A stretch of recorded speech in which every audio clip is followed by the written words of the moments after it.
All right. Okay.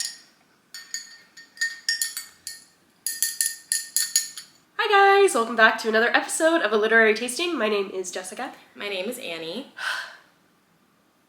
And this week, we're talking about Daydream by Hannah Grace. Literally like... My line? No, crying at my desk at work. Crying at my desk at work. So every week on A Literary Tasting, we cover our latest read and we pair it with a drink.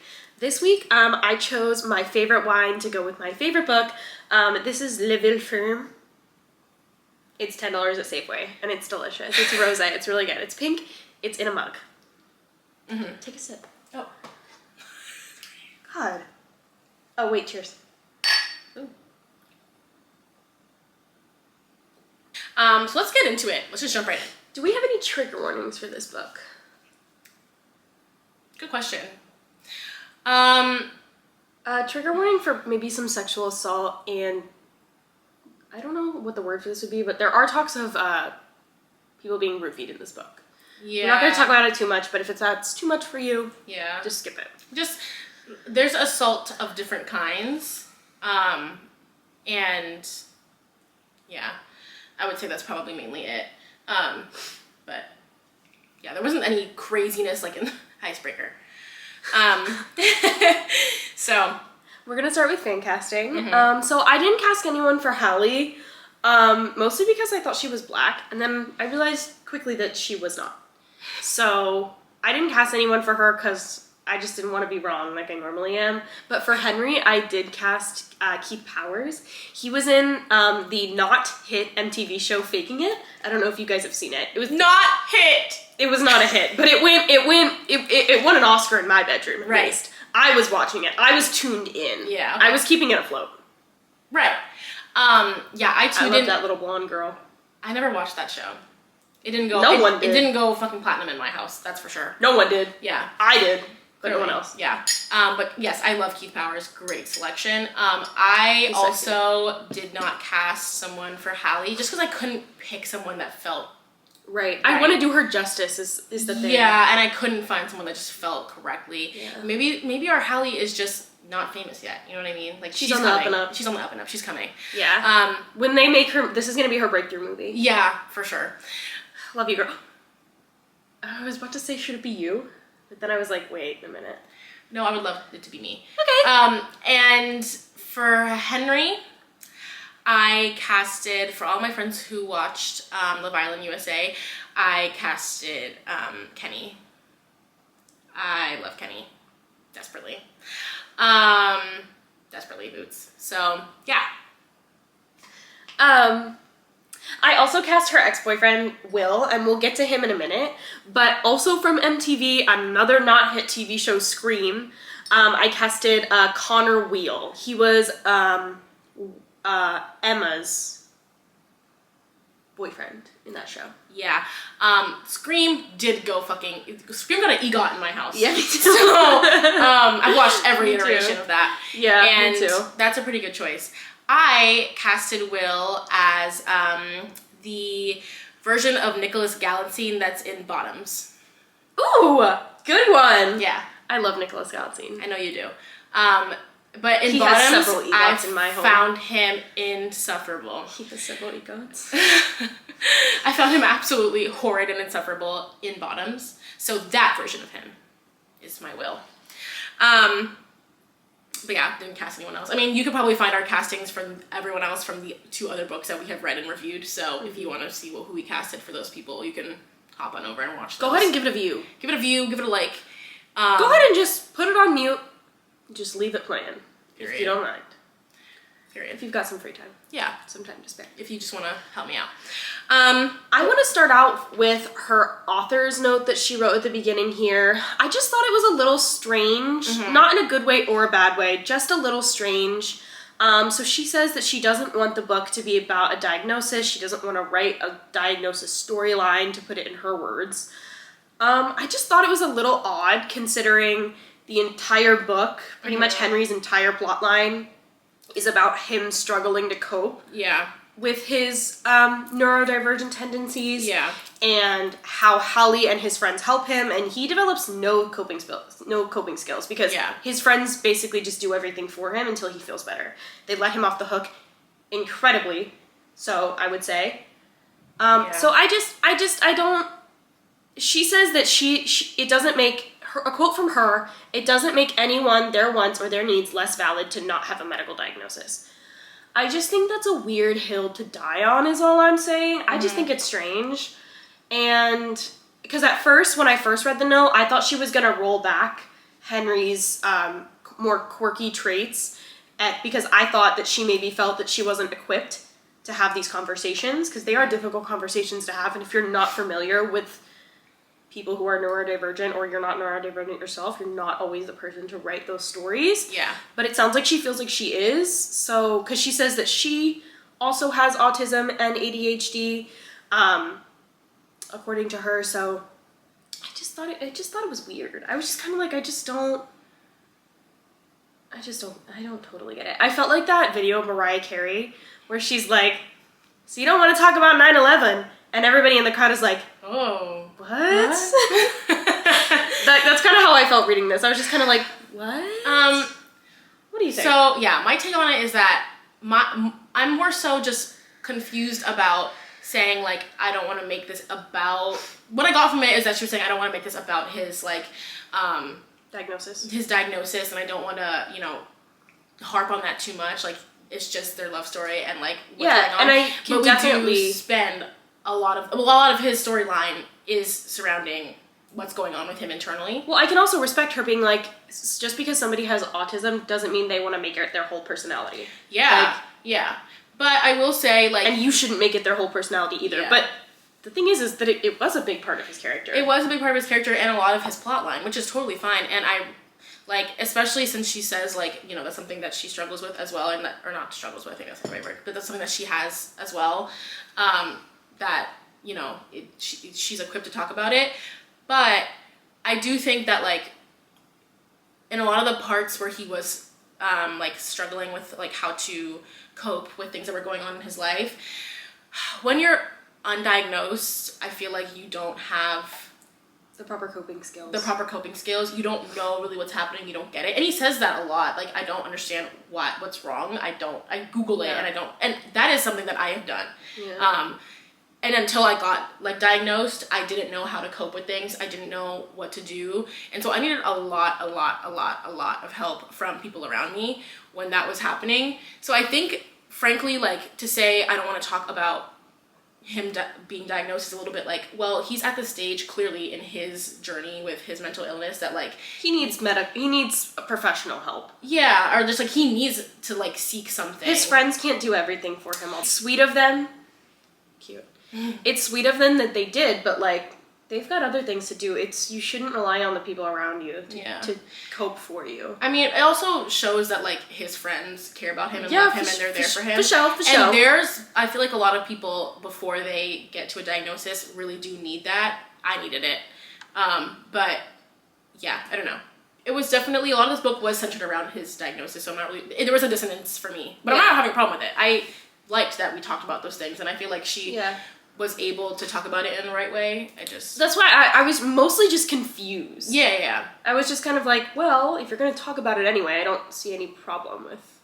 Yeah, I don't know what the foreword was what the hang-up is about. I don't know what the foreword was really trying to get at. Yeah. However... But I love you, girl. You have done your big one. You've done your biggest. I love Hannah Grace. She's incredible. I take back everything I said about Icebreaker. I love you, girl. I love you, girl. It has a Pulitzer in my heart. And anything bad we say about Hannah Grace, take it with a grain of salt, because both of us own the physical and the ebook of every book. Of every single one. All three of them. Clearly we like it a little bit. I like it a lot, and I'm hating from outside the club, because I can't write a book. Yeah, we're just bitter. We just have to hate something. Yeah. Want to get into it? Let's start. Yay! So...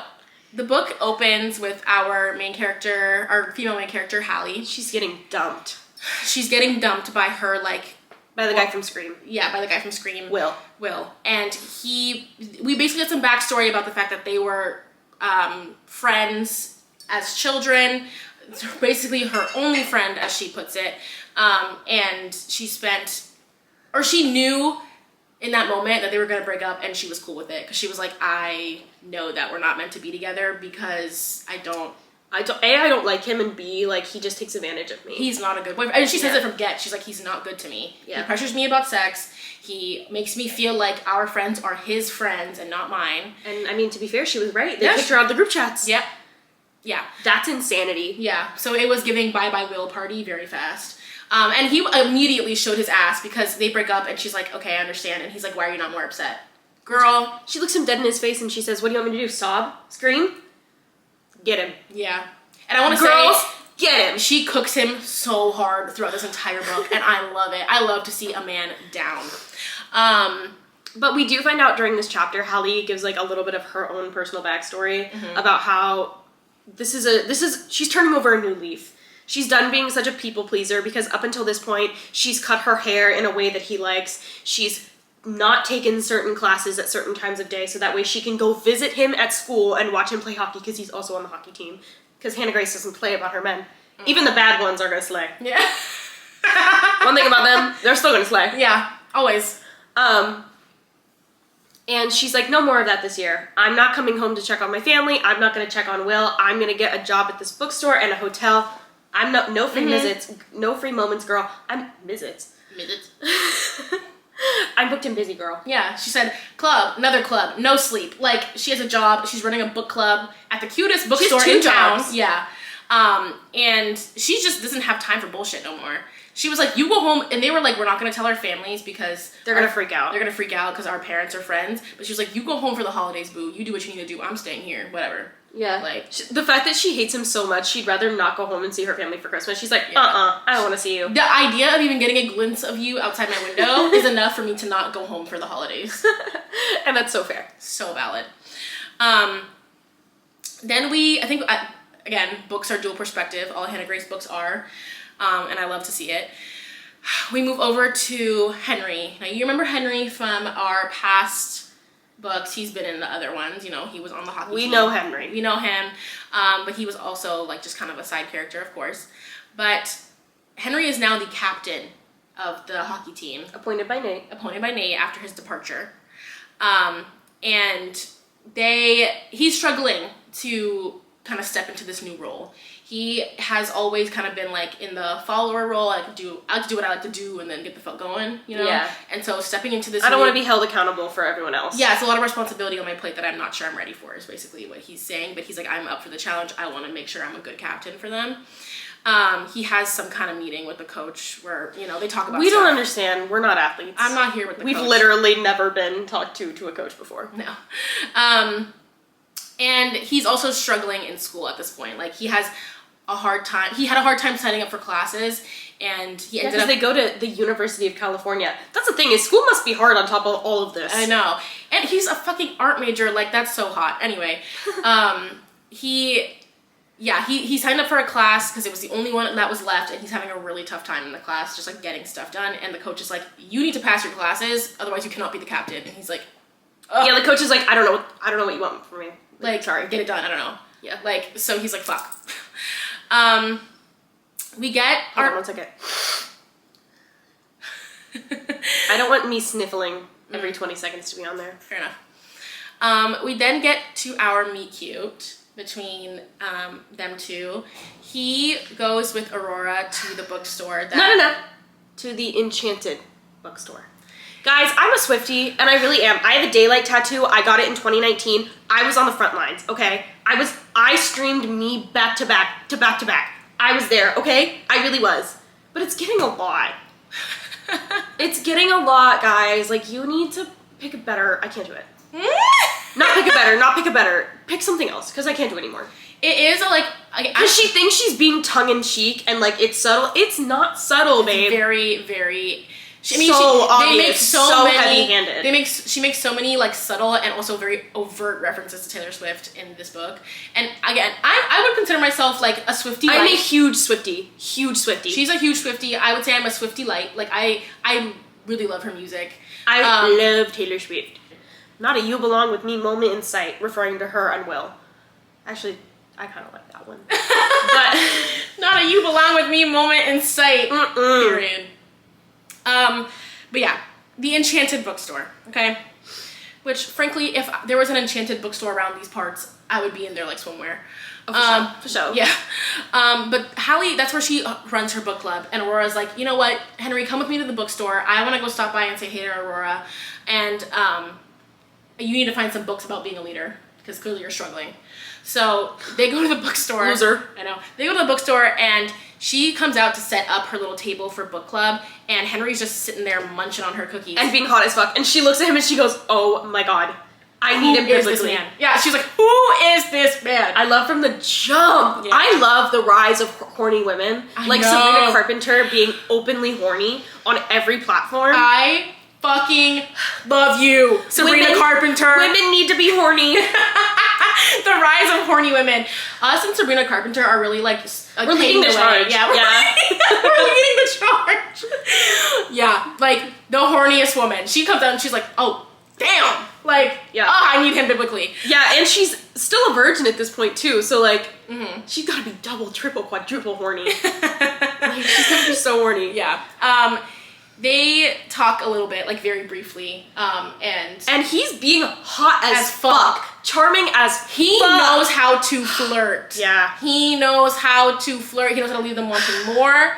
He is so like blasé and like cheeky in the best way. Like he just, everything that he says, he has the best one-liners. Yeah. He has the best little quips. Like he would have me in a heartbeat. Not just because he's fucking hot, but because his personality is just top tier. Top tier. Anything yeah. Oh, yeah, I'm pulling up the notes to see, like, what specifically he said that was so sexy. But, like, he said, you should come watch me play. I bet I'm better than your ex. I'll be there. Okay. I'll be there. You twisted my arm. Pulling my leg, but I'll be there. Cut to me the day of calling out of work. I have COVID, can't come in. I'm in my mirror like, even though he's not gonna see me. I'm like, I have a chisel and I'm... In Hallie's next chapter, we get some more backstory. Oh, also, sorry, I just want to include one little thing. Hannah Grace, I feel like, has become like notorious for like shouting out other book series as in. Yeah. And she references the Love Light Farms chapter, the Love Light Farms series in the book. She talks about how there's a social media influencer and like a lumberjack fucking. And yeah, that's from the Love Light Farms that we're going to read at Christmas because I bought the book and then never read it because it's a Christmas book. But so cute. I love that she does that. Horny women who support other women. We need more of this. And we love you. You're so valid. Yeah. But in Hallie's next chapter, we find out more about her family backstory, and how one of her younger sisters is neurodivergent, and that she helps a lot with just her doing her homework and just getting things done when she needs help. But on top of that, we also find out that her family relies on her a fuck ton for a lot of stuff. Like she has definitely taken on like a leadership role in her family that she didn't choose but was like thrust upon her. Yeah. And she's not even the oldest sibling. She's also become like, oh yeah, that's true. Yeah. Her brother's in the NFL. Okay, I'm sorry, but like rich people need to shut the fuck up. We also find out that her parents are divorced. So well, that's what I was gonna say, is that she's definitely like a rock for her sister, which sucks too, is that like her parents are divorced, but she's like the rock for the sister. She's the like constant. Yeah, she's like the one constant thing. And her parents are like definitely, I will agree, her parents are definitely leaning into that. They're like, well, Hallie will do it. Hallie's always with her. Yeah. I'm only with her half the time. Her parents are very hands-off, is what I would say. Like, they're very hands-off to the point where they're like, well, Hallie will take care of it. Yeah. So... Yeah, which is not a good way to parent. Not fair to your daughter and not fair to the other one. At the end of the day, Hallie is still in college herself. Like, she's also still yeah, she has a cat to take care of. A rag doll at that. Yeah, true. So when Hallie starts her job at the hotel, she makes a friend. Also, Tammy. we're gonna have to cut this out. People who have ragdoll cats, rich. Oh yeah, those are expensive cats. Yeah. So now I know for sure she's rich. She starts her job at the hotel, she meets a friend there, Cammie, who also works with her, and they end up going. Cammie. Yeah, me too. They end up going out together to like a party at the fucking hockey house. By the way, I have a question. If Nate's dad was paying for the house, where is this party at? This party's at the house. The thing is, she just forgot that Nate's dad is paying for it. So like, did Nate's dad buy the house boots? Like, did they move? No, it's the same house. It definitely is the same house, right? It's the same house. Yeah. They mentioned that it's the same house. So yeah, she forgot that plot point in book one. So there were so many plot points in book one. She forgot about it. Yeah.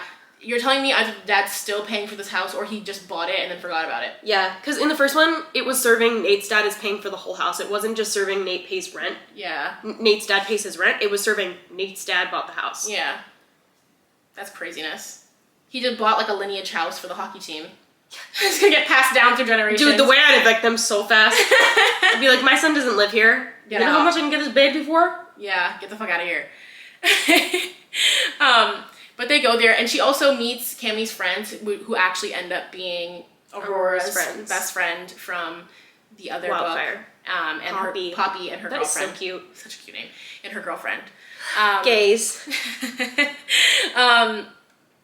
They all go to the party at the hockey house, and while she's there, she's like, oh my god, it's just like really fun, because she also is like struggling with the fact that like she doesn't have... All her friends have left because they took his side. Yeah, they all kind of just dumped her on her ass. If you ever take a man's side over a woman, just remember, hell is real. I'm staring you in the eye. Yeah. And keep that in mind. Yeah. So while they're there, they start playing, like, they're doing, like, dares with one another. And they're like, go get that guy's number, go do this, whatever. And she goes up to fucking Mason from Wildfire, if you remember him. One thing about Hannah Grace, she said, I wrote these characters, they're coming back, babe. They're coming back, babe. They're coming back, babe. And Mason puts his number in her phone as Mason eggplant emoji. If a man did that, I'm killing him. Oh, and you don't deserve to... I mean, period. Cammie immediately takes her phone and she deletes his number. Like, mm-mm. She's like, no, girl. Mm-mm. No, girl. And that's a real bitch right there. That's a good friend. Yeah. She's like, you don't want to go there. No, you don't. You don't. She's like, you're a sweet and beautiful, nice girl. You're not going there. I hate when people say that. You're a nice girl. You don't want to go for him. Girl, I'm ugly and he's too hot for me, huh? That's what that means to me. Oh, I wasn't there. But I see how you would feel that way. There's a condescending way to say that, for sure. Yeah. Someone has said that to me recently. Where was I? Okay. Then a couple chapters later, they're all hanging out at the hockey house, and Aurora says something about like, oh, Hallie doesn't have a place to do her book club tonight for X, Y, and Z reason. And he's like, just have them come here. Casual. Just have them come here. So they host the book club at the house. He takes his ass upstairs. But, you know, of course, Maggie, Robbie, and Bobby and the other one all go and they're like, we're going to sit in for this book club because there's going to be bitches there. Yeah. Maggie, Bobby, and the other one. She comes up to his room after the book club with a box of cookies for him, and she's like, thank you so much. You know he's sitting in his room like, please knock on my door. And it worked. It worked because you know she was sitting down by the fire. Please come down. Please come down. I know. Please come down. She said, I gotta make shit happen for myself. So she went and knocked on his door. She does need to make shit happen for herself. And good for her. We're in a very heated debate about going up to men at the bar tonight. I'm a firm no. I look like the Joker. What? I think I do, actually. She gives him cookies and she's like, thank you so much for letting us like have the book club here. It was really sweet of you. And they get to talking, and somehow, some way, he's like, yeah, I'm kind of overwhelmed with school, and he ends up talking about like just how he's like, I'm in this one fuck ass class and I can't fucking do it. Yeah. And she's like, oh, that class is easy. You're just stupid. And so they go to yet another party, and Hallie brings him a book that she's gone through and highlighted and tabbed out. Yeah. All of the things he needs to know in order to pass like the test or the quiz or whatever. Yeah. And he's like, oh my god, this is so easy actually. Yeah, girl. You couldn't pay me $12 billion. How hot was he to go through and read a textbook and tab it for him? That's a fucking crazy thing to do. Yeah. You, again, couldn't pay me. Like, I have my own things to do, babe. I have Wildfire to finish. She's writing a book. She's reading Wildfire. Yeah. She's working at the bookstore. She's working at a hotel. And she went through and tabbed this whole damn book for you. She's doing a lot. Oh, we didn't mention also very important plot line. When she's at the bookstore, the first time she sets up her book club, she sees a flyer up for a book writing competition happening in New York, which is like calling young writers to come and like submit a novel or a short story or something. And if you win, you get like an all expenses paid like scholarship to this writing program in New York for the summer. And she decides she's gonna write like her first book. That's very important to the story. But yeah, go on. Yeah, I don't know how the fuck she did that for him when she's so fucking busy. Yeah, but anyways, after the tabbed book comes out, they kind of decide that she's gonna help him study, and they're just friends. You know? They're just friends. And she gives him this book while she's like so fucked up. She pulls it out of her purse. She's like, "I did this for you," and he wakes up. Textbook in the purse. I know. How big was that purse? A Normo. She came with a tote bag, and she wakes Marc up. Jacobs tote bag. She wakes up the next morning and finds him like on the floor reading the textbook, and she's fully naked in his bed, and she's like, Oh my god, he's so hot during this scene though, because she's know. like, "Oh my god, you've seen me naked." He's like, "It doesn't fucking matter. I get hella bitches. I've seen hella bitches naked. You're fine." And he goes, "Do you want to see me naked? Make it even?" She's so brave. She said no. She said no. I would have been like, "Fuck yeah." I would have been like, "Oh yeah."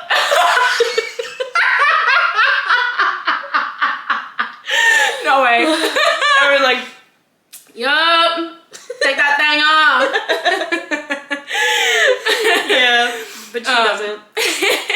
So they do start studying together that day, especially they like get together and work on his paper. And he shows up at her house in gray sweatpants and has a sketchbook on him. Girl, I'm dropping to my knees immediately. Don't. It's so crazy. The way that my knees would hit the floor, it would crack the fucking floor. I would fall through the fucking floor.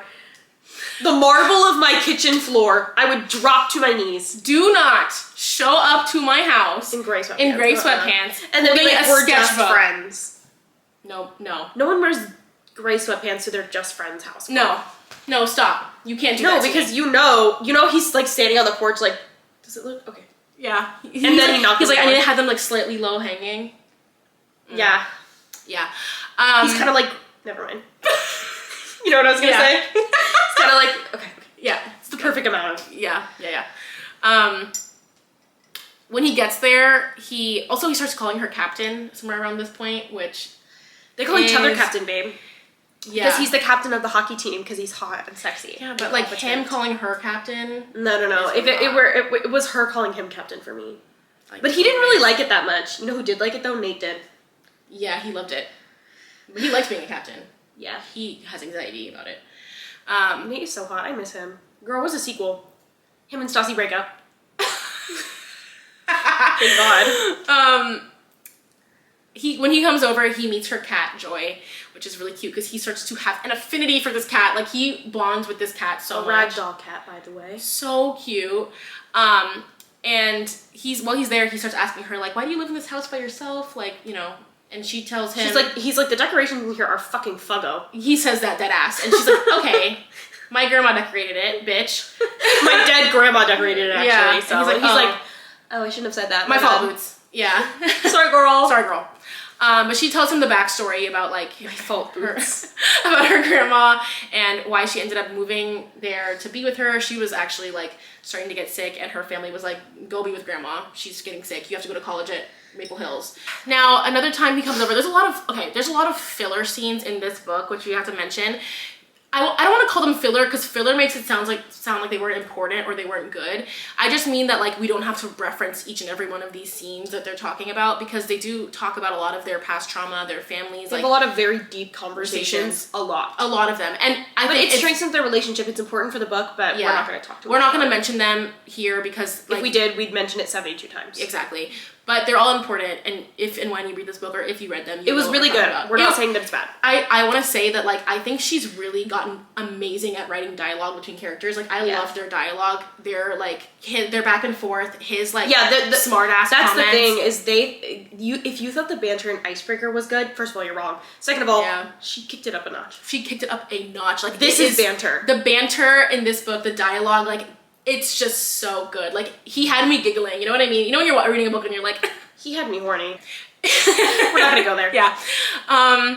But we're just gonna kind of skip those chapters. So moving ahead a little bit, another time he goes over to her house and they're kind of just studying together. She's talking about her book that she's writing, and she's like, I'm having a lot of trouble writing this book because I just haven't had a lot of experiences that other people have had at our age. Romantically. Like, she's like, I haven't, you know, there's a lot of things I haven't done. And he's like, first of all, fuck your ex. Yeah, because mind you, she's been dating Will for like a few years, but they haven't had sex. They've done like a few like sexual activities, but it sucked because he sucked balls. And also she was like, he pressured me to do a lot of stuff that I wasn't ready to do. And so it obviously wasn't good. Yeah, and he also just wasn't a good boyfriend. And he didn't take me on dates. He didn't do any of that shit. And Henry's like, fuck that man. Their dates consisted of her going to his hockey games. Yeah, like, no, that's not a date, babe.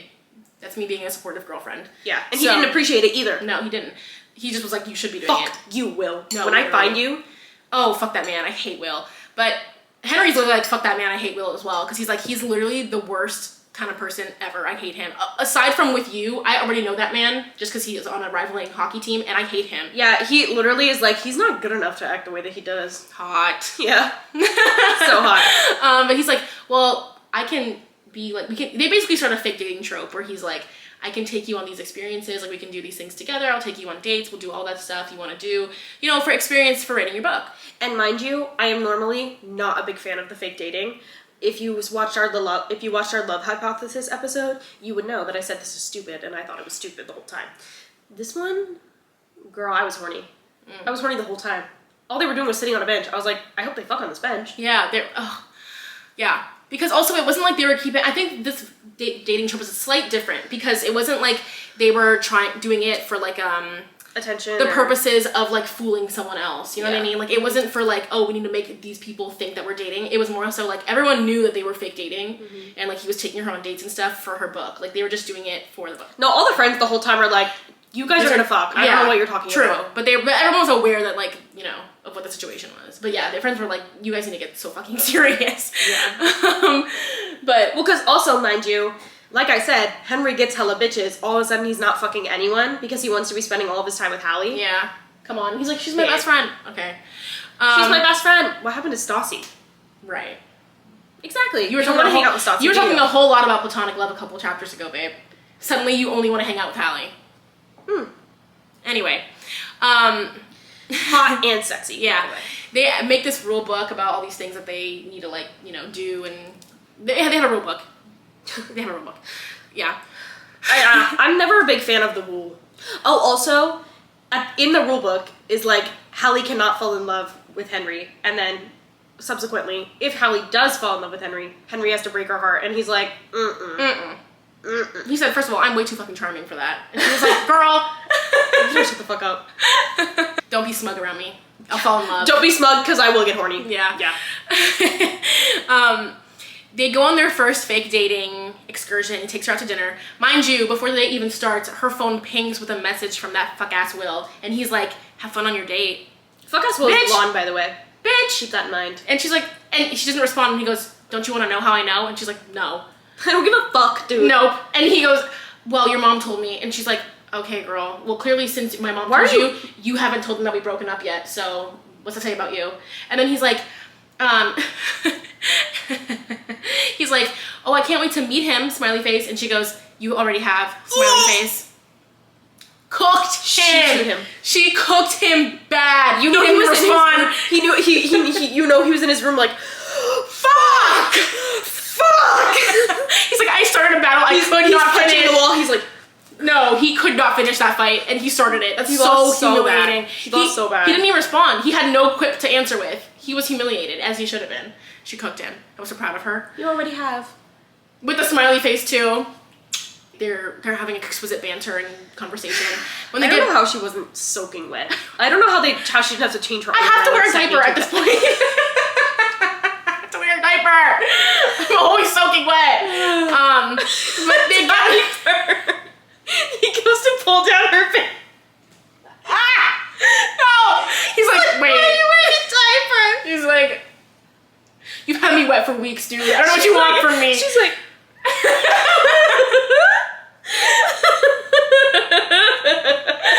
oh God. I mean, yeah, What am I supposed to do? I can't change my underwear 4 times a day. It's getting ridiculous. You're coming to my house in gray sweatpants. Dude, that's deliberate. What do you want from me? But after the date, they get to the door and she's like, he stops like at the end of the stairs and she's like, you're coming inside, right?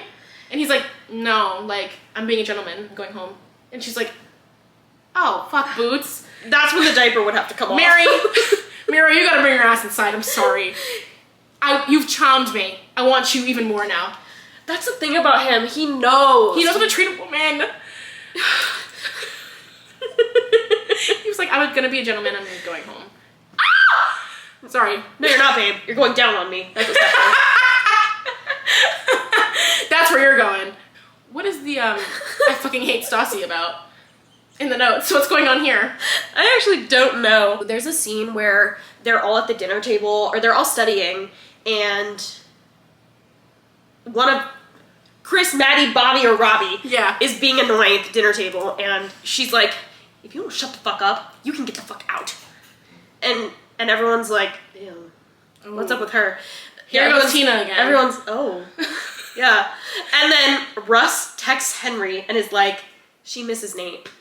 Is that grounds to be a cunt? No. Also, why is she even there? Where are her friends? Those are her friends. But why? Her friends is Lola and the rest of the men. Dude, if I'm her, I don't want to hang out with Chris, Maddie, Bobby, and Robbie. Not if my man's not here. That's for damn sure. Goodbye. I'm not hanging out with Chris and Maddie when my boyfriend's not here. Yeah. I think that's what that. However, I would fuck Maddie hard, I think. I do too, actually. But they have their first game. Yeah. And we start to see Henry start to act a little weird because he's getting so nervous that all of a sudden he believes in all of these weird superstitions that at the beginning of the book he was literally making fun of Robbie about. Yeah. And now he's like, this bitch needs to wear the jersey inside out. This bitch needs to drink tea. This bitch needs to suck my dick. Win otherwise, babe. That's crazy. And I'm like, fuck, I guess I have to. That's crazy. but I think it's a good way. I actually kind of like that. It's a good way to show like he's freaking out. Like yeah, he's evolving a little bit. Really out of his character here. Mm-hmm. Yeah, and he's really just having a hard time with being captain, and it's taking a toll on him. But they win the game. Mentally. Yippee! Have they ever lost a game? Never. When they win the game, yippee! Yeah. They all decide, they win the game, they're like, we're all going to Honey Pot tonight, right? We're going to Honey Pot. And he's like, I'm only going if my girl's going. The girl who's not my girl, who's my girl. Yeah. So he texts her and he's like, hey, we're going to Honey Pot tonight. And she's like, oh, I'm going too. Like, I'm going with my girls. He's like, great. He's like, fuck, my bitch is here, thank God. Yeah, thank God. I cannot wait to have a boyfriend and show up places and be like, time to leave. Yeah. I can't wait going home. She gets there and she can tell he feels like uncomfortable because it's just like really fucking loud in there. He's had a long day. I can't imagine doing a sport and then going to the club after. That sounds awful. Just on like a regular fucking day. But then he's also just been really like his mental state has been really heightened because of all the things that have been happening. So he just looks really distressed, and she like cups her hands over his ears and she's muffling the sound for him. And he's like, oh my God, thank you so much. He's like, I need to take this bitch home now. And she's like, do you want to just go home? Like, we can leave. And he's like, yeah. So they leave and they get in the car and he's asking her about her day. And she's like, yeah, I posted a picture of me at the game and Will slid up and called me a jersey chaser. I love that insult. That is so fun. Girl. I love that. Hallie and Stassi may not be jersey chasers, but I am. I'm just not successful at it. So I really I don't know what this insult is. It's not an insult to me. I want a hockey man and I'm not afraid to say it. I want a basketball player. But in that chapter at the end, when she says that, he's like, because she was wearing a jersey, which is why he called her a jersey chaser. And he goes, hold on. I have never heard that insult in my entire life. I never heard that in real life, no. Never heard something that happen before. Well, we're not friends with sporty people. Fair enough. But he's like, the reality. Yeah, he's like, wait, hold on. Whose jersey are you wearing? And she's like, oh, there's no name on it. I borrowed it from Cammie. And he's like, we're changing that on Monday. You just hear me my coworkers just hear. There's a scream heard around the world. My coworkers turn around, I'm just suddenly on the floor. Yeah. I'm sitting on the stools we have with all of my legs tucked up to my knees. Yeah. tucked up to my chest. Yeah. There is something about wearing your man's jersey. There's something about wearing your man's clothes. It's like wearing a trophy. I know. The jersey particularly is just like and him wanting you to wear it and being like, we're getting you my jersey. Please don't take this the wrong way, but your last boyfriend was too skinny. You need a big man that's gonna like drown you in his clothes. I know. Because when there was a time. No. I know. Well, no, because I was there too. Yeah. Putting on his sweatshirt, it just fit me better than it fit on him. Yeah. I one time put on his sweatpants and they were snug. And I that day went home and was like, I might have to break up with him or go to the gym. Something drastic is happening tonight. I don't know what it is, but I'm scared. And a couple other scenes of them hanging out together. He doodles on her legs every time and like on her body. There's just a lot of quality time between the two of them. And I love that because I'm a quality time person. So like I loved those scenes. Yeah, it really felt like I was there in that moment. I know. I was just sitting on the couch with I was just sitting on the couch next to them, like, when y'all gonna fuck? Yeah. And it was just cute that like it would be her like working and he was just like there doodling or like drawing on her or like hanging out with the cat. Girl, you do your homework, weirdo. He don't have homework. He's just hot. Yeah. He works at the studio because he's an art major. Yeah. Because also he says specifically, he's like, I don't like to show my artwork to people. Like it's really personal to me. I don't like to show it to people. And also when I finish something, I always hate it. So it's just not something I share with a lot of people.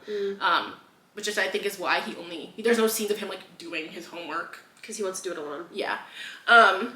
Which, mind you, also, as someone who was an art student in college, like, it's hard to do that kind of homework around other people. Like, you really need, like, to spread out. You need space. You need to, like, be alone. So he's just there fucking around while she's working, for real. But it was so cute. It was very, very, very, very cute. In that moment, she's just like, I'm very, very stressed out. Like, I just have 18 things I gotta do. I need to eat something. I need to go on a walk and get some fresh air. I've been in the house all day. I need to, like, just be away from here. And I have to finish my book for book club this week. And he's like, you know what? Go put on some sweatpants. We're leaving. I love a man who can plan something. That's the thing about men. Men, all they do nowadays is complain about Taylor Swift and piss me the fuck off. Yeah. They're like, girl, you used to go to war. I know. They'll be in your phone, like, being like, what do you want to do for our date? You plan it! You ever heard taking initiative? No. They'll be in your phone at 2 o'clock in the morning. Did you go out tonight? What business is that of yours? 2 o'clock in the morning. Did you go out tonight? Girl, it's 2 o'clock in the morning. What are we gonna do? Meet up? Get out of here. Go, dude. Get in the corner. Yeah, you're in jail. You're done. You're done. He takes... Text me and tell me that I'm sexy and beautiful and a wonder of the world. Yeah. Why are you texting me? Text me and be like... Did you go out tonight?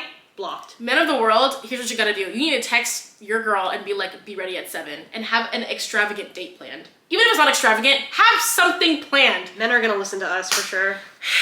They're not. They probably hate us bad. Actually, they just can't see us. Yeah. They're just like, ew, fatties. They open the thing, they're like, ooh. They click out.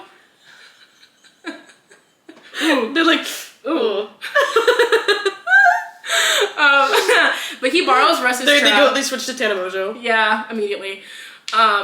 And he takes her on like the similar date that Russ did in Wildfire, where he like sets up a whole like kind of thing in the back of the truck, and he takes her to like this overlook, and he's like, okay, we're outside, we got fresh air going, I got us a pizza, and I have your audiobook, like we'll knock out 3 birds with 1 stone. And she's like, this is so fucking cute. He's like, go ahead. Yeah, the diaper is on for sure. Yeah, he's like, go ahead and get the drinks from the front of the truck, I'll put your phone in to plug in the audiobook. She's like, great. She's getting the drinks out of the front of the truck, and suddenly terror strikes her heart. She hears. And she hears some, put it back in, put it back in. And she runs like she's never ran before to turn her phone off. And Henry's like, Boots.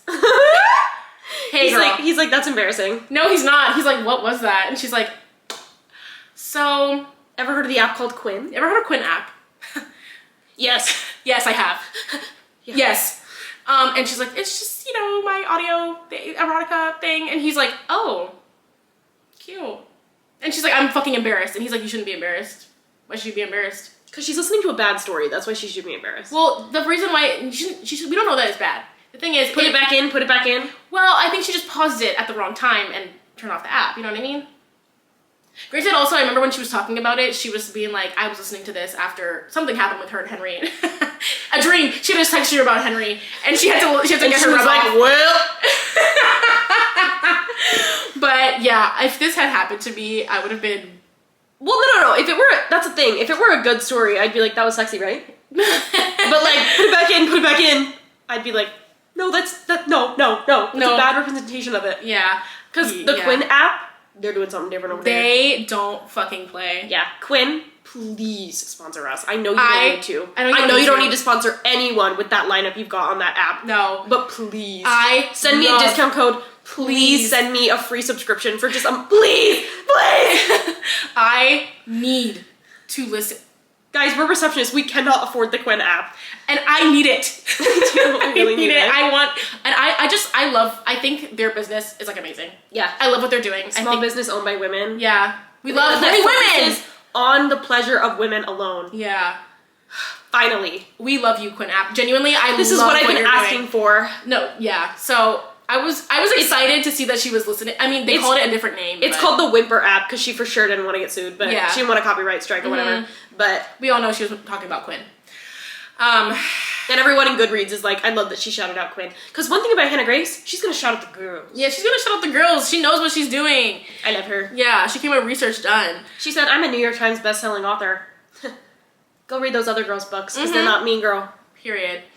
But he's very like cheeky about it. He makes her feel comfortable too. He doesn't make her feel weird about it, but he's also like very like flirty about it also, which is like hot. Because he's like, they're talking about her sex life, and she's like, can we not talk about this? And he's like, I can make your sex life about me if we wanted to. I want to. I do want to make my sex life about you. Desperately. He is so... Because one thing about Hannah Grace, she can write a smut scene, but she has now officially mastered the art of tension as well. Yeah, she's like mastered it. Yeah. Ugh. She had me throbbing for those sex scenes. I was like, girl, when is it good? I was waiting with bated breath. Sweating for sure. Yeah. So after that, the next day, Nate shows up for whatever reason. He's just here to visit Stassi or something. He has like a game. It's time for his cameo. He's walking in for his cameo. Yeah. And that night, everyone goes to a like local bar to see Russ's older brother's band play a set. So they all go, and Aurora comes with like all her girlies. Not Aurora. Hallie shows up with all her girlies. Aurora's there too, actually. Yeah, she is. But she shows up, and she's already like kind of teed. And when she gets there, she's like, oh, I have a present for you. And he's like, what the fuck is it? And she pulls out noise-canceling headphones, which is really sweet. And he puts them in, and he's like, I feel like I can take a fucking deep breath. Yeah. And it's really sweet. And he like gives her a kiss on the forehead. He's like, thank you. And he's like, I took us both by surprise. You guys love each other. Like, well, and they also spend like the entire night, tell them about Chris, Maddie, and Bobby, and leave. Oh, yeah. So when he gets there, before she gives him the headphones, he sees like one of, I don't even think it was Chris, Maddie, and Bobby, because those are his friends. It was someone from, he says it's an underclassman who's like a dick on the hockey team. He's like one of the new players. He's like a freshman. And he's talking to Hallie, and he just walks up and goes, leave. And he does. And he does. Yeah, that's so hot. That's so hot. I need that to happen to me more than anybody will ever know. If that ever happens to me, I want whoever that person is who says leave to know that like they're gonna have the ride of their life. Yeah. Your dick's gonna come off.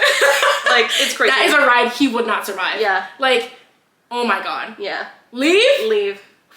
And even better that he actually did it. Yeah, he actually walked away. Because can you imagine you try to do that to someone and they just look at you? And they're like, girl, that's humiliating. You're not Alex Russo, girl. Get serious. Yeah, but he walked away. Oh, that's so sexy. But that night, they also catch Russ's brother in the bathroom, like, snorting coke. And they're both like, holy shit, what do we do? And they have kind of a disagreement about how to go about it. She's like, you have to tell him. Russ is like, no, I shouldn't tell him. Henry's like, no, I shouldn't tell him. I shouldn't tell Russ, yeah.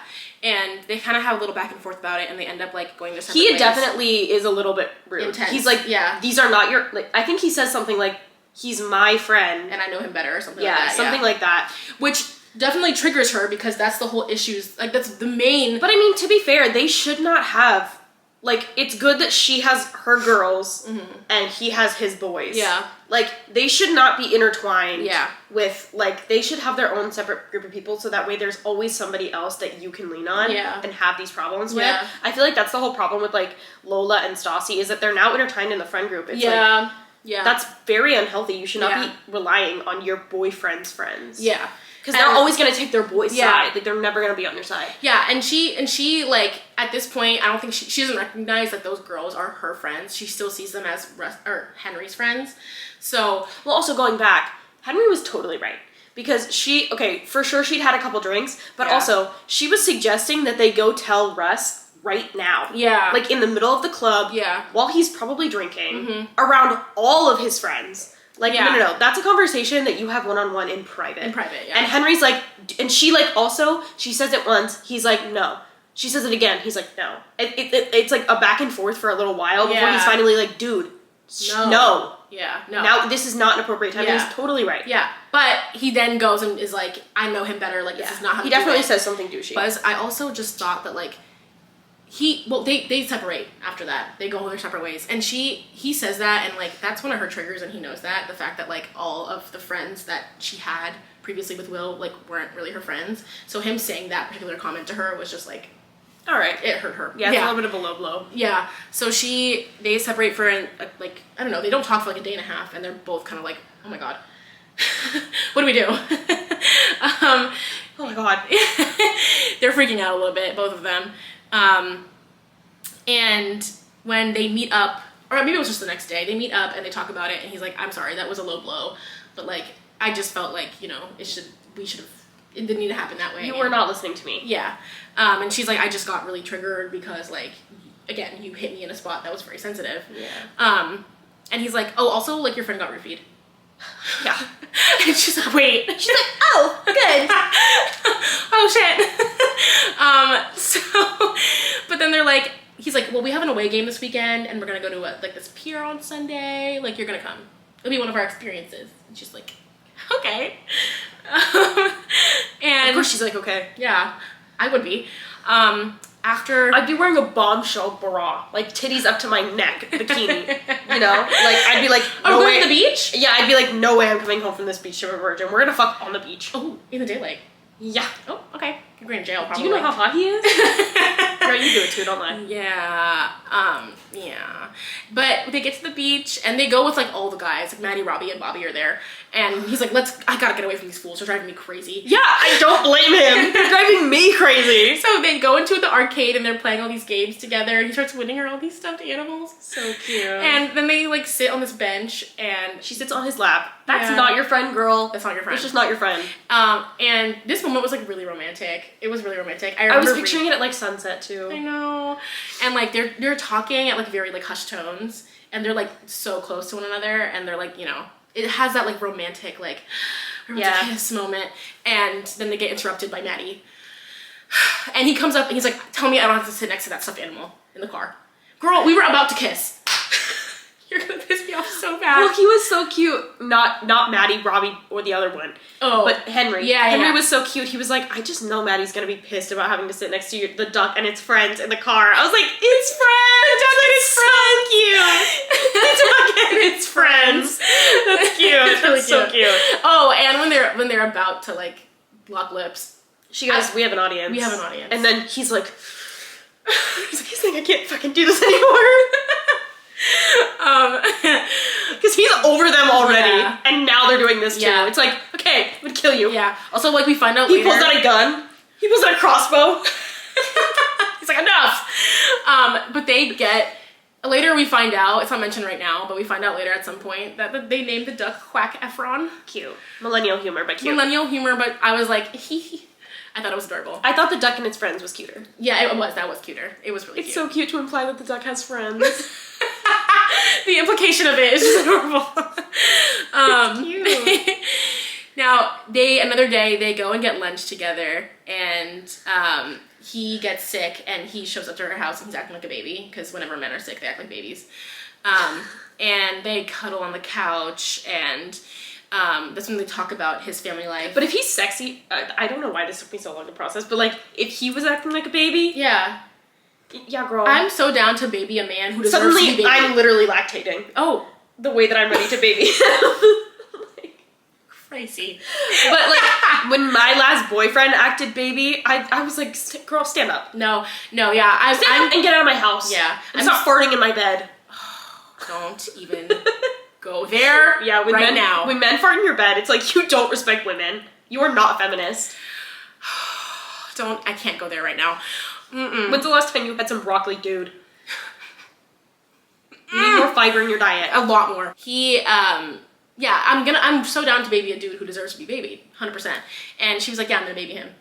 Yeah, and I'll blame her. And while they're doing that, he's like telling her about his moms and who they are and what their jobs are and how they met, and again, just having more conversation about their lives. Now, on the way, as another chapter happens, she's living her life somewhere, and she's on the way home to meet Henry for like another, hangout at her house. And on the way there, she gets a phone call from Will. She's like, what the fuck? God so damn it! Yeah, she answers, and Will's like, hey, babe, your sister's here. She's like, my sister who's 15? She's like, babe who? First of all, babe who? Who's your babe? Second of all. And he's like, yeah, well, your sister's looking at me, so fucking play along. Yeah. She's like, God damn it, okay. Yeah. And she's like, okay, so what the fuck is my 15-year-old sister doing there? So she hops in the car, and she shows up to her house, and she's like, Henry, I need you to stay and watch Joy, the cat. I have to go get my sister. And he's like, Joy did not need watching, she's a cat.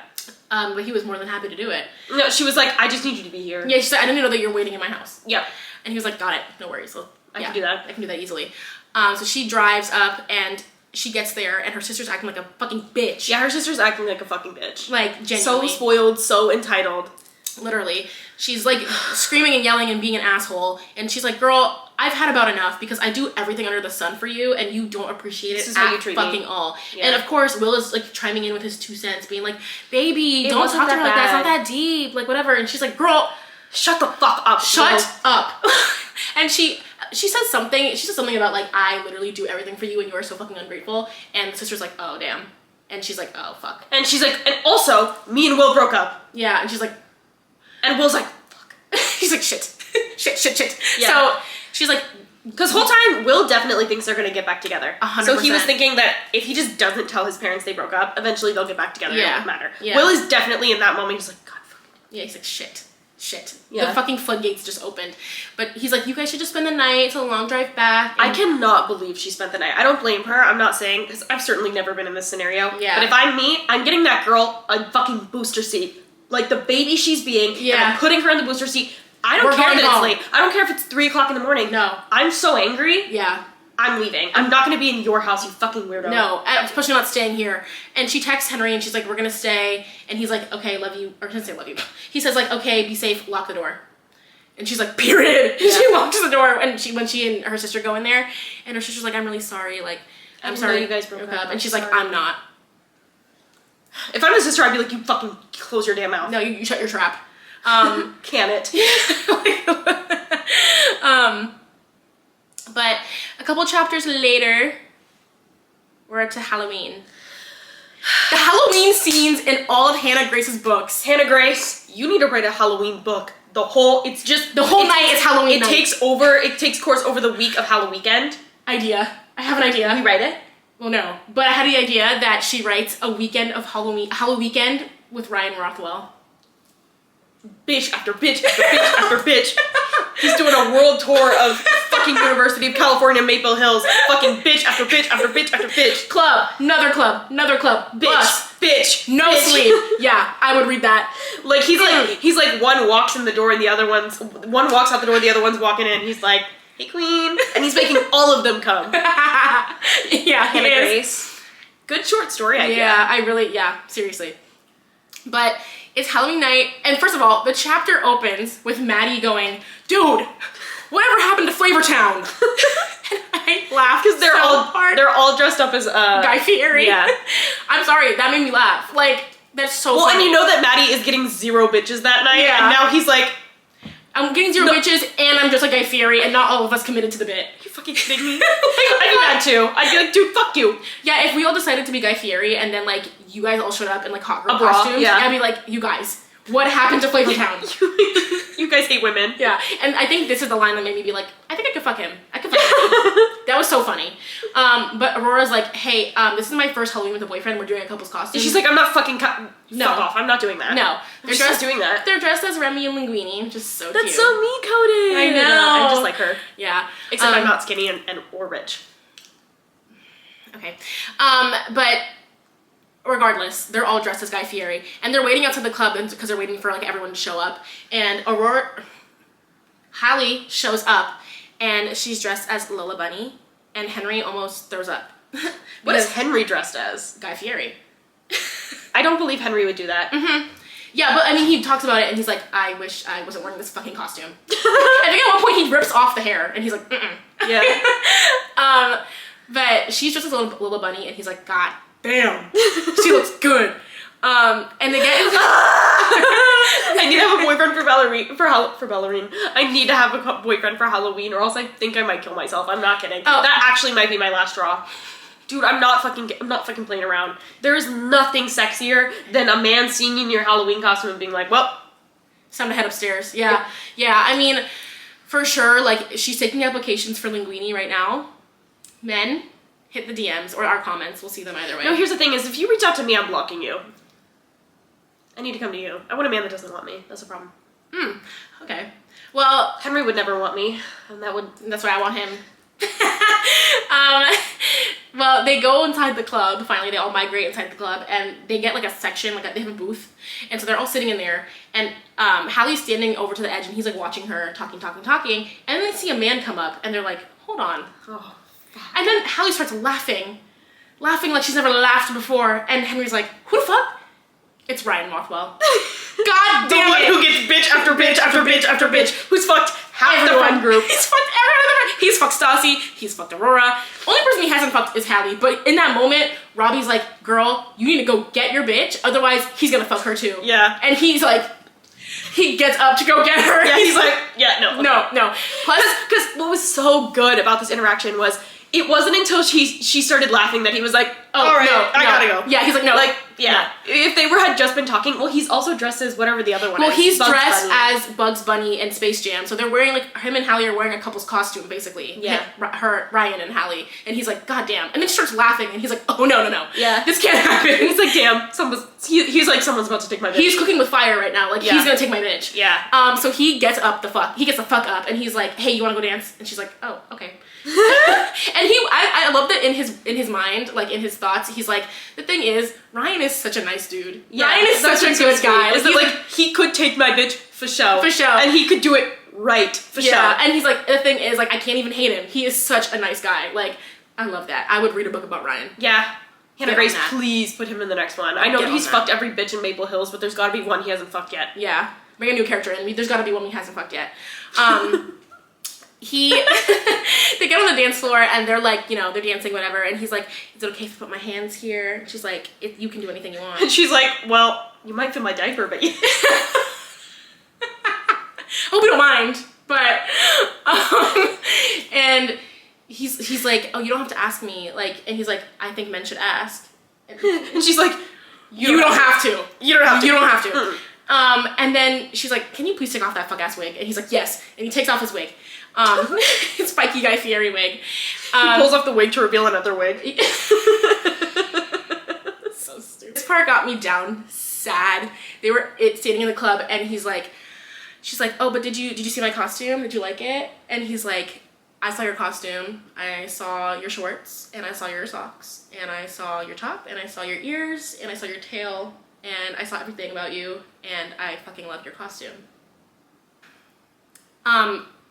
That put me so fucking down. Like, I was down. Like, things were not okay. This whole Halloween chapter had me on the edge of my fucking seat. Yeah. I knew it was gonna happen. I knew it was happening. I was still on the edge of my seat. Yeah. I was like, what's gonna happen next? Well, and then when she brought Ryan Rothwell out, I was like, oh, what's gonna happen next? She was bringing the hottest. Can you imagine the book just takes a pivot? It's suddenly about Ryan Rothwell. Suddenly, she's like, "Wait, I kind of like him more," and she's like balancing two men. That would have been a crazy twist. But one of them was blonde, so we know who's gonna win. One of them's Henry. Yep. Yeah. I made a good argument there. Almost forgot about that. Yeah. So then we kind of, I think they get home. They're in the Uber and they get dropped off at Hallie's house. And they come inside the house and when they get home, they're standing in like her foyer, okay? And they're kicking off her shoes, whatever. And they're saying something and she's like, oh, you think you haven't charmed me? You're in my house. Like, I'm pretty sure you've charmed me very well. Yeah, and like we're literally going to bed together, babe. I know. Because they like literally, at this point, they've been like sleeping in bed together, like platonically. Yeah, they're cuddling in bed at night. And he's like, I haven't tried to charm you yet. And she's like, okay, how would you do that then if you were trying to charm me? She knew what she was doing. She was laying the groundwork. And he goes, I tell you how fucking beautiful you are, that when you laugh, I want to listen to it forever. I tell you that when I daydream, I think of us and all the things I want us to do, all the things I want to do to you. To you. And she's like, yeah, that would definitely work. Oh wait, I thought, yeah. And so he starts slowly approaching her and he's like, this what I'm about to do is not for the experience. I want to do this, but I only want to do this if you want to do it too. And she's like, I want to do it too. I imagine she went, yeah, I want to. She's like, I want to. And they finally kiss. and it was so tense and the build-up was so good. So they have a little make-out session in the foyer. Yeah, they're kissing. And then he's like, let's go to bed. And she's like, go to bed? She's like, wait, what? And he's like, yeah, it's not, we should take it slow. Yeah, and she's like, yeah, we should totally do that. No, well, she's like, but then in her head, she's like, fuck. No, out loud, she's like, oh my god, I'm sorry, I shouldn't have assumed that you want to do that. Like, if you're not into it. And he like presses against her and he's like, I'm into it. Yeah. She's like, you can feel, I'm into it. And she's like, ah! Yeah. But she's so like shaken up. He's like, just go take a shower. Like, yeah, it's so crazy that he's like, go get in some cold water, babe. Yeah. Chill out. He's like, get in some cold water. Like, just take Chill. a breather. I'm gonna go take a shower too. Like, whatever. Also love that he was like, let's go both take showers because we were just at the fucking club. Thank you. No. I never even take my makeup off at the club. That's my secret. When he walks back into her bedroom, he's like, oh, thank you so much for getting silk pillowcases, by the way, since he sleeps there every night. And I just want to mention that I love that little detail was in there because that's like, Henry's black and like having silk pillowcases is just like, you know, it's well, also while we're talking about it, she's also plus size and he's black, but like I feel like it did not really impact their characters at all. And I think I mean that in a good way. No, yeah, that's a good way. Like I think it's such a good way to give some representation without it making it about like the whole character. There are a couple scenes in the beginning where Hallie talks about like how frustrating it is when your friend is like, yeah, I have clothes you can wear. Meanwhile, they're a size 2. It's like, oh, fucking funny, bitch. Yeah, I can't fit those. Yeah, yeah. Like, I can't fit one leg into that. Yeah. So yeah, and I appreciated her making that comment too. Because I was like, yup, been there a lot of times. Yeah, no. This morning we were sharing clothes. We would not be filming if that dress didn't fit me. Yeah, I know. Like, it would have been really bad. It's a really scary moment when that happened. So I really, like, the things that, I like that she mentioned stuff without making the entire book being like, you're a minority. Yeah, like, right. they're just living their lives, you know? But I like that there are comment. like small little details that exactly. like that I was like, show that okay, it does impact their character without having to make like it makes also just without having to make it the whole story. Yeah, it places them so realistically into the story, like to be like, oh, thank you for buying silk pillowcases for me. Yeah. Boom. Like that just reiterates those facts without being so overt about it. You know what I mean? But this scene, I think you should just take it. Take it. I think you need to take it. Oh my god. I think I can recite this scene from memory in the same way that some people can recite the Lord's Prayer. Yeah. Not kidding. So they're getting into bed and she's like still worked up, obviously. Right. And so she makes the first move. She starts making out with him. Mm-hmm. Period. Yeah. She makes the first move, they start making out. He kind of just like positions himself on top of her and then they just kind of like chat a little bit. They talk and he's like, well, what have you done? What do you want to try? Yeah. And she's like, well, you know, Will never made me come because he's a fuck ass. Yeah. And, you know, like, I don't really think I can make myself come, but I don't think other people can. And he's like, I like my chances. Yeah. So sexy. So sexy. So sexy. And then he pulls out her phone and he goes to voice memos, he records, he sets record, he says, show me how you touch yourself. I can't do it. Show me how to make you come. I can't do it. And she does. And he does. And he takes over. And he does. And then she goes, oh, you're gonna make me come. And he goes, I know. Do it. Oh my god. Oh my god. Oh my god. Oh my god. I was so not okay. He was like, I want to give you something better to listen to than those people fucking on your app. You're out of your mind. Literally, I texted you immediately after reading it, and I was like, this shit is insane. You need to read this right now. It's fucking nuts. Hannah Grace, you're gonna go this literally feels Hannah like Grace, I love you. This feels like my religious text, like my spiritual text. This is the Bible. You know when you know how you can swear on anything in court? If I ever have to go to court, I'm swearing on this. I'm swearing on Daydream. I would never lie on her. No. Oh my god, the I know, do it. Those 4 words put me in a downward spiral. That's when the book gets put down. Yeah.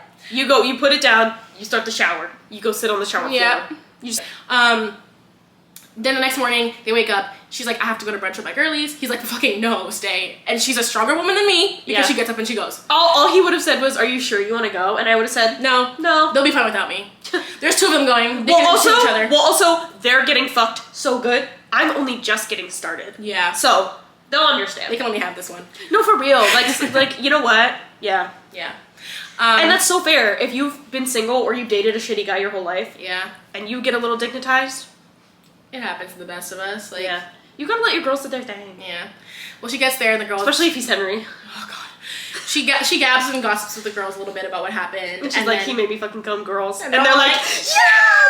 Yes! And so they talk about that. Sitting in this diner. Yes! Oh my god. Oh, Jesus. Can you imagine your girl tells you her man makes her come? Yes! We're all like, fuck yeah! What did you do earlier? I don't know how you do it. Do it. Oh.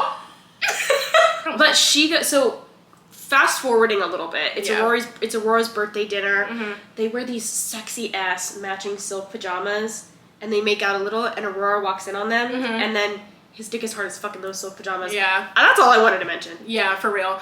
But they have actually a really good conversation here about like what she's ready for, like what steps she's ready to take, like because she is a virgin, and he's like, I want to give you all those experiences, and I might be the person to give you those experiences, but if it's someone else, like our friendship's not going to change, like that's fine. And I really appreciated this conversation he had because he was so reassuring to her when she had like a lot of fears about intimacy and being with someone in that way, and he not only like soothed all those fears I felt, but he also was like, it also might not be me who gets to do those things with you, and that's okay. Like you get to make that choice, obviously. And I just thought that conversation was really important. Hannah Grace knows how to write their men. No, like those are men written by women. Like God, oh god, ugh, not a man who knows about body autonomy. Anyways, I'm gonna talk a little fast for a minute here. We just get more scenes of them like bonding, but Henry's really starting to struggle in school at this point. It's becoming more and more apparent. The coach is still talking to him and being like, you need to get your grades up. They're still not where they need to be for you to be able to play. If your grades don't go up, you don't get to play. Yeah. Like, and you're the captain, you need to play. Yeah. And of course he doesn't want to fail his classes either. Yeah, there were definitely points in here where he was talking about like what's going on with him inside that I related to a lot as someone with OCD. And like just when he was like, I'm already anxious and someone just touched me and now I feel like I can feel every digit on my finger. And now I need to go sleep for 4 hours. Yeah, like I related with that a lot. So those scenes, like like we said earlier, I definitely think that she knew what she was talking about and she was able to write about those things. Yeah. But anyway. But fast forward, it's Christmas now. Christmas! She doesn't go home for the holidays because, remember, she's like, I don't want to get a fucking glimpse of Will. I don't want to see that man ever again. No. So Henry takes her to dinner with Rory and Russ at this hotel. After dinner, he gets them a hotel room. And they go up to the hotel room and they're exchanging gifts. And he gets her a necklace that has an H on it. And she's like, is it H for Hallie or is it H for Henry? And he's like, you get to decide. She says, I think I like H for Henry. And he's like, thank fucking God, dude. I know. And also, he got her a digitized version of the cookbook that her grandmother made. So where he like made doodles of all the food and like, oh my God, it was such a thoughtful gift. So cute. Oh my God. And she gets him noise-canceling headphones, like real ones, like expensive ones. Yeah. And something else, I can't remember. But then the last box he opens is empty. And he's like, what, where's the gift? And then he turns around. No, he goes, the lingerie isn't in the box, is it? And she goes, No. Lingerie is in the box. No. Oh, such good dialogue. Such a good dialogue, because then she disrobes and she's wearing the lingerie, obviously. He's like, holy fucking shit, goddamn. I know. It's like, holy fucking fuck, I need you. Yeah. And that's how a man should act. I know. Dude. But then this is when they have their first sex scene, which is also very, very good. And so intimate and so very romantic. respectful. I thought the scene was like romantic. Yeah, it was so cute. She was like, I heard that hitting it from the back low-key feels better. And he's like, he's like, listen, we can do whatever you want, but would you rather look at me or look at the headboard? And she was like, oh. I want to look at you. Yeah. And he's like, okay. We can try that later. I heard that hitting it from the back feels better. She said, what if we did doggy? But the scene was really it's good. So funny. It's he so said, funny. She knows how to write a damn smut scene. If you thought Icebreaker was good in terms of smut, girl, this is fucking insane. Yeah. Literally fucking insane. Yeah. Oh, okay, I do want to... needs to stop moving. I know. I do want to mention real quick as well, two things really, really quickly before the Christmas thing happens. One, there's a scene where he's baking cookies in her house and he turns on the oven timer and he's like, I bet I can make it come before the timer goes off. He does. He eats her out on the kitchen counter. That is so sexy. There's something, cause you know the man that's like, I bet I can make you come, and then just cannot at all. He doesn't. And doesn't even attempt. He doesn't. He barely tries. He puts his tongue near you somewhere. Yeah, he's like hitting labia, and then he's like, I did it right, and you're like, oh, and you just. I don't lie. You have to. I don't lie. I say no. Figure it out. Yeah. But he figured it out. Get off of me. He was confident, my bed. and he had to follow through. Yeah. And then there's also a scene where he takes her to this gallery on one of their dates, and they walk in there, and she doesn't even know what she's really doing there because she's like, "Where are we?" And they pull up in front of this fucking gorgeous painting, and she reads the title, and the title of the painting is "Two Women in Love" by Henry Turner, and it's a painting he did of his mom's. Because also he has two moms, by the way. Yeah, we mentioned earlier, I think, but he has two moms, and it's like a painting of them from when they went on this trip, and it's just like she's describing it as like the most fucking beautiful piece of artwork she's ever seen, and she's like, I'm so honored that you showed me this because he doesn't show his artwork to anyone. Yeah. And she's like, I want to take a picture of you in front of it, and he's like, absolutely fucking not. So he takes a picture of her in front of it, and then he makes it his lock screen. Absolutely fucking not. He's in a suit too. Damn. Don't wear a suit then take me to an art gallery to see your painting up. Don't do that. Yeah, like unfortunately the painting's coming off the wall and we're gonna fuck on top of that. I don't know what to do now. Wait. wait. No. You're losing me. I don't know what now. I don't know what now. It was very, very sweet. But so sexy. After Christmas, she gets very, very ill. And he's like freaking out because he thinks that she's like dying. Well, because she's been sick for like 2 weeks. Yeah. And he's like, girl, why are you not getting better? So if I'm sick for 2 days, I'm getting fed up. I know. So it's a long time that she's sick, and he's like, you know what, I can't do this anymore. He puts her in the car, and they end up at his mom's house, or at his parents' house, and she's like, girl, you brought me here to meet your mother, and I'm snotty and not ready, and I don't look good, and oh my god. And he's like, well, you need to get better, and my mom's a doctor, so you're coming inside. Yeah, diagnosis, she's a cold. Like, needs to get some rest. Like, the flu, girl. So, but the mom makes her this, like, really nice soup, and, like, they have, like, nice conversation, and it's, like, I don't know, it's a sweet scene.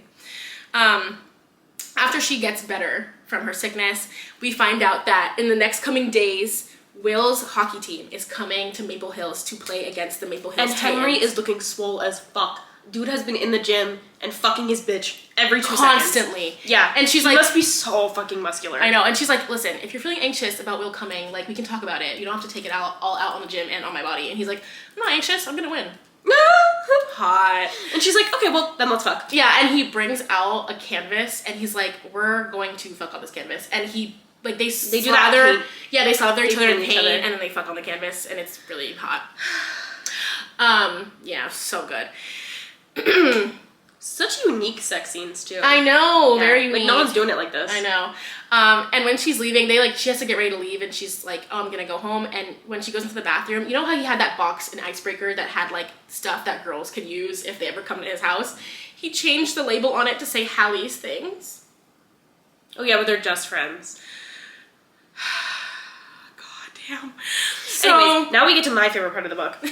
Actually, not my favorite part of the book, because before the hockey game, yeah. Will, his parents, and Hallie's parents let themselves into her home. Yep. She comes home from fucking Henry. She still has paint in her hair. Yeah. And they're all in her house. Yeah, and they're all sitting on her couch just like drinking coffee, being like, "Oh, Hey girl. hey girl." And she's like, what the fuck are Yeah, y'all she's doing like, in "You have here some fucking nerve." to just get in my house? And she goes, you know what is a mystery that was never solved? She goes upstairs and into her bathroom, and she goes to like hide the condoms, to like put the condoms somewhere, and the box is there, but all the condoms are gone. She texts Henry and she's like, "What the fuck? Where are the condoms?" And he's like, she says, "Did we use all the condoms?" He's like, "No, you want to try?" And He's she's like, no, girl. And he's like, no, come back. We can try. And she was like, wait, stop.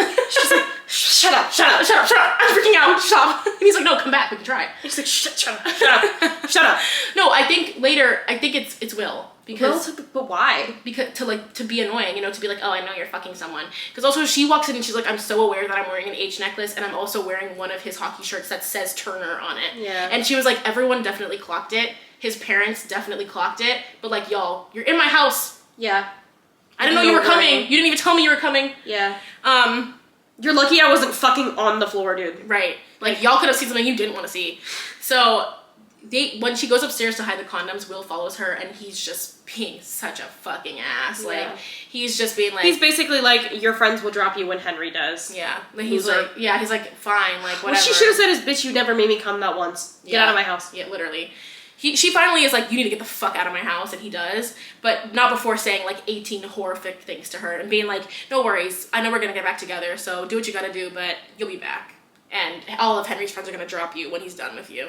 And she's like, You have some nerve thinking that I'm gonna go back to you after having the best dick of my life. Yeah, you're fucking crazy. You're out of your damn mind. And I've had the worst dick in the entire world. Yeah. So, trust me, you don't miss it. Yeah. But she ends up, and also like his parents end up being like, we probably should fucking leave. And then her parents are like, "Why are you acting so weird?" maybe because you came in my house without asking. Dude, I'd be seeing red. And also are sitting here and trying to like force feed Will upon me. Obviously her parents don't know that they broke up yet. So they're just like, why don't you like him? Yeah, but their mom is just so weird about it. Yeah. But then the next day we're at the hockey game and we turn to Henry's perspective. He, after doing like some warm-ups on the ice, comes off and he's walking back to the change rooms with with Maddie, Bobby, and Robbie. And the other one? And the other one. Okay. So Will kind of starts off the conversation acting like his first tactic is looking slow out there. And Henry's like, "Bitch, I'm fucking swole. And I'm fucking your bitch. So I know I look good. Yeah, I'm fine. You're good." And he's like, if you don't think you can beat me, just say that. I'm walking away. I'm done with this. I'm not having this conversation." And he starts to walk away, and the bitch is like, "How are you liking my leftovers?" Leftover? What did you eat, babe? You can't have leftovers for shit you didn't fucking eat. Right. Loser.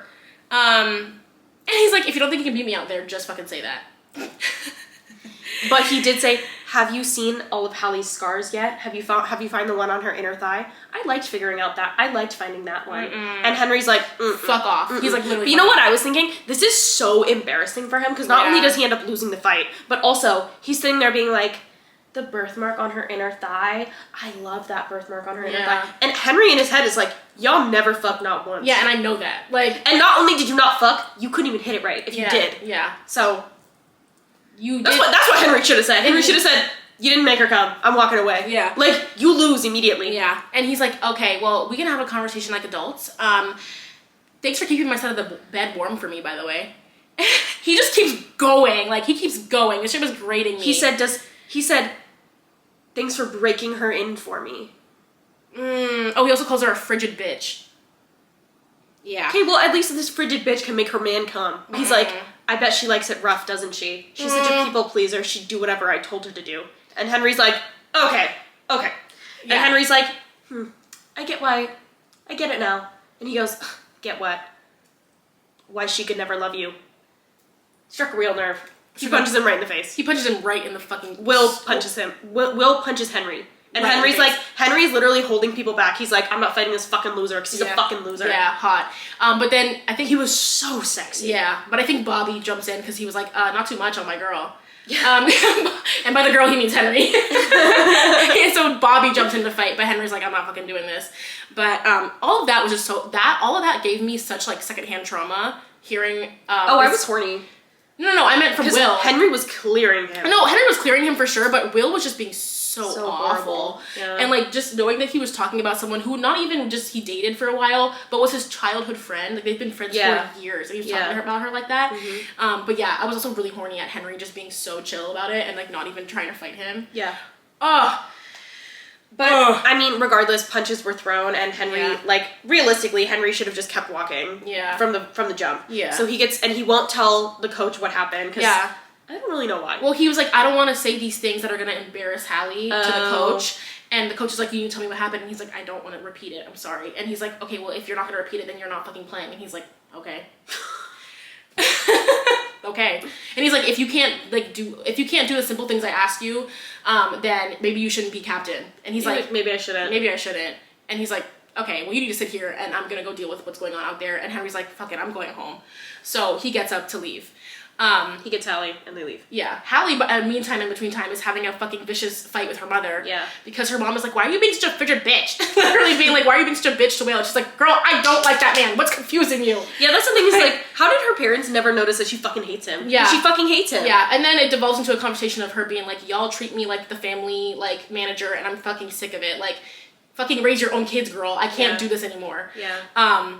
And the mom's like, I never meant to do that to you. And I'm like, girl, I don't know about that, because like 2 lines ago you were saying like you need to be more attentive to Will's feelings. So the mom was acting wild boots, like I don't know, but she comes out and she at some point screams like I'm in love with Henry and you know whatever, and Henry comes out and he's like let's go babe, and they leave. He's like, so they both hit boots away from he doesn't play in the game and they leave. They go back to the hockey house. Things get bad. Well, they have sex, but then he's like, yeah, I just need some time by myself because like a lot's happening and I know that it's all gonna touch down on me like in the next couple hours because like everything's still processing. I just need to be alone for when that happens. So she's like, okay, and she goes home. But then it's not just... I'm gonna speed it up. He ends up taking a break. Sorry, but he ends up taking a break from basically his life. Mm-hmm. He goes and spends time with his moms. He's gone for like a decent chunk of time. Meanwhile, he's neglecting school, he's neglecting Hallie, he's neglecting hockey. And I get it, like, this is definitely a very neurodivergent thing to do, like, just kind of walking away if I can't see the problem doesn't exist. So I see what she's getting at. The problem is that he kind of texts Hallie every now and again, being like, I miss you, like, I'm coming back soon, I swear. I feel like he should have just left her alone, because he's gone for, like, a decent, like, at least a couple weeks. Mm-hmm. And texting her like once every 3 days. That's awful. That is so mean. Yeah. What do you think? Yeah, I mean, this whole situation was very triggering for me because I've had a situation where my ex basically told me like... Tell him. Yeah, but he basically was like telling me that he was going through like some like crazy mental health crisis, which he by the way lied about. And then we put us on a break. But then, you know, obviously in the situation, the man came back to her. And instead mine was like, I actually don't love you. Actually, you're a frigid bitch. Yeah, he was like, I actually don't love you at all, and I haven't loved you at all. And yeah, I was like, you didn't have any mental health issue, did you? And he was like, no. And I was like, cool. So all of this situation was very triggering for me to read, to be quite frank. I hope I see him at the fucking bar tonight. Dude, I am on another level today. I am ready to kill someone. Actually, no, I'm not. I am ready to give that man a nose job. No, I'm not. I'm ready to make him think that he needs a nose job. There you go. Yep. There you go. And I'm about to... Yeah. I'm about to come for his skinny fucking chicken legs. Yeah. His fucking knee socks. Yeah, so this was very triggering for me to read, quite frankly. And yeah, a lot of this felt very just like, ooh, it was hard. He should have just told her, like, I need... Because that's not really what he said. He's like, I'll stay in touch, don't worry. And then he really didn't. Like, I think he should have just been like, I need a break from this, whatever this is. Yeah. And we're not going to talk for a little while. Yeah. Like... Yeah, because again, I can understand him being like, I'm having a mental health thing going on, and I just really need to like. Because he clearly was. Because he is, yeah. But the thing that triggered me the most actually was that in one of Hallie's chapters, she was like, yeah, I know that he's like suffering right now, but also I saw a photo of him out at dinner with everyone, and that kind of hurt me, and that happened to me. Again, but he's actually having a mental health crisis, and my ex was not. Yeah. My ex was so not. He should have a mental health crisis with the way his... Never mind. He should have a mental health crisis with the way that he dresses. Yeah. Girl, we're gonna go up to men tonight. We're gonna get you a better looking man. Yes, I'm gonna kill you. No. Fine. I'm gonna do something worse. I'm gonna go up to men and say, my friend thinks you're pretty. Oh, no. That's we're a gonna threat. fight physically. No. But eventually he does kind of like get himself back on his feet, and he goes up to Russ at one point and he's like, hey, like, you know, I kind of need to, like, I don't know what to do, like, kind of to reapproach Hallie. Because at this point he's been gone for so long and he's going out to dinner with his friends. It's like, sometimes, I don't know if this is an everyone thing, but I feel like it's definitely a little bit more typical of neurodivergent people. Mm-hmm. They let things go for so long that even though they don't want to let that person go, it's like, what do I do now? Yeah. It's like at this point, it's been making me so anxious for so long that I'd rather just ignore it. Yeah. But Russ does tell him that in the interim, Hallie ended up finishing the book that she was writing with the help of her girlfriends, which, by the way, also there's a scene where her girlfriends are like, by the way, girl, I hope you know, like, Aurora specifically is like, yeah, Henry's my friend, but I'm your friend. And if that man hit feet, I'm sticking beside you. Like, and I thought that was a really sweet moment to just, like, showcase, like, a female friendship. And how important it is to have your own friends outside of your boyfriend. Yeah, important it is to have your own friends. Yeah, exactly. I really liked that they included that. And she was like, you're my girl, and, like, if Henry disappears tomorrow, I'm not going anywhere, you know? Which I really loved that. But Russ is like, yeah, they finished the book, and Henry's like, okay, give me that shit. I have a surprise. So then we fast forward to Hallie in the next chapter, and she's about to leave for vacation with her family and Will's family, which I'm like, girl, why the fuck are you going on vacation with this man after everything he said? Because Henry does tell her what he said, you know, because she asks. But he shows up, she's leaving like lunch with her girls, and she pulls up to the house, and Henry's waiting outside her door. He's waiting there. So quick. He wouldn't even have to say a damn word. I'd be like, get in the house. This is the moment where things started to really, really get bad for me, because she says, like, he comes up to my door, and I think the whole book he's had this, like, his hair is just, like, out, but she describes him having... It looks like he's got, like, a little buzz or something. Yeah, he's like a buzz. She's like, he got straight backs in the interim. Yeah. That put me on my ass. Badly. And he's like, okay, I know you're going on your trip. I just wanted to give you this gift and let you know, like, I'm waiting here for you. Like, I really want to talk whenever you get back, like, whatever. And he kind of just like, I'm back. The ball in her court. So cute. Yeah, he's like, this is for you. Like, don't open it until you get an email from me. She's like, okay. Gets to the airport. While she's in the airport line, the email comes through. And she opens, there's an attachment in there. And she opens the email, and in the attachment, he starts reading her book to her. He's like audio reading her book, like and in the foreword of the book, like, she wrote an intro for it, like authors do, and he read the first paragraph that she had written when she submitted her book to the competition, but then he added like 2 more paragraphs to it where he's like, Hallie is also one of the most incredible women I've ever met in my life. She is, you know, he just is just talking wonderfully about her in this moment, like just saying wonderful things and being like, Netflix, please pick this up. No, like, the things he was saying about her, like, were they made me cry.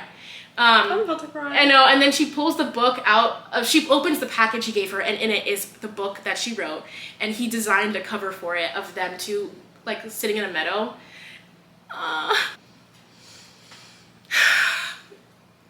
It is so sweet. Like, oh my god, this part, like, it put me, like, I was not okay. Like, this was so romantic.